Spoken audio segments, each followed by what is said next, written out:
السلام علیکم to every one. خوف یا فوبیا، آج ہم میں سے ہر شخص کو کسی نہ کسی بات کا فوبیا ہے، اور یہ فوبیا اس بات کی نشاندہی کرتا ہے کہ انسان کسی الجھن کا یا کسی بھی نفسیاتی مرض کا، کسی اندرونی اضطراب کا یا بے چینی کا شکار ہے۔ اب فوبیا کس کو جکڑتا ہے؟ فوبیا یاد رکھیے اس کو جکڑتا ہے وہ انسان جو تنہا رہتا ہے۔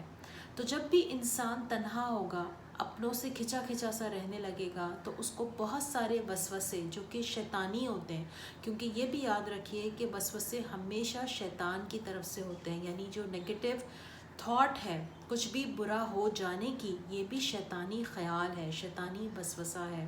تو جب انسان تنہا ہو جاتا ہے تو اس کو مختلف قسم کے شیطانی وسوسے اس کو گھیر لیتے ہیں، اس کو اور زیادہ ڈراتے ہیں۔ ایسا انسان سہما سہما سا رہتا ہے، وہ کسی بھی دوسرے شخص کے ساتھ تعلق نہیں بنا پاتا، ہر ایک کو شک کی نگاہ سے دیکھتا ہے۔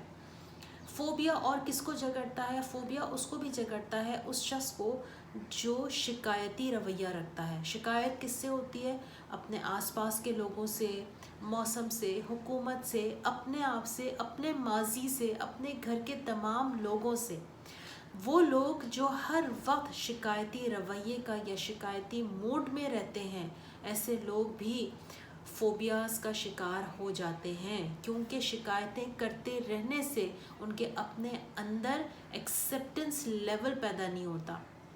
وہ ہر چیز کو یہ ایسا کیوں ہے، یہ ویسا کیوں ہے، میرے ساتھ ایسا کیوں نہیں ہے، اس کے ساتھ ویسا کیوں ہے۔ اب یہ چیز آپ کے اپنے اندر انسیکیورٹیز کو ڈیولپ کرتی ہے۔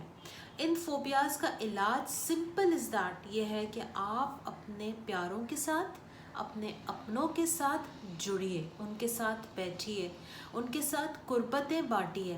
جو آپ کے دوست ہیں جو کہیں کھو گئے ہیں، جو کہیں گم ہو گئے ہیں، ان کو تلاش کیجیے، اچھے لوگوں کو تلاش کیجیے، کیونکہ جب آپ اچھے لوگوں کے ساتھ اٹھنا بیٹھنا شروع کرتے ہیں تو آپ کے اپنے اندر کی جو اضطرابیت ہے، مایوسی ہے، اداسی ہے، کسی بھی قسم کا خوف ہے، اس کو جگہ نہیں ملتی۔ لیکن جب بھی آپ اپنی زندگی میں تنہا ہوتے ہیں، لوگوں سے کٹ جاتے ہیں، لوگوں سے ناراض رہنے لگتے ہیں، تو طرح طرح کے خوف آپ کے دل اور دماغ میں جگہ بنا لیتے ہیں اور آپ کو پتہ بھی نہیں چلتا۔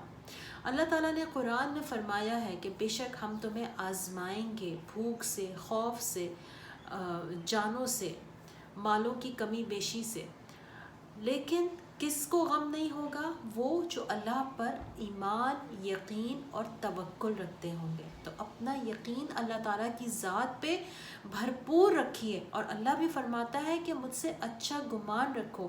جب ہم اس سے اچھا گمان نہیں رکھتے تب بھی طرح طرح کے خوف ہمارے دل اور دماغ میں جگہ بنا لیتے ہیں۔ تو کوشش یہ کیجئے کہ اپنے آپ کو روزانہ کی بنیاد پر اپنی تھاٹس کو ریوائیو کیجئے کہ مجھے اپنے رب پر پورا بھروسہ ہے، جس نے مجھے آج تک بنا کسی خوف کے چلایا ہے، وہ مجھے آگے بھی چلائے گا۔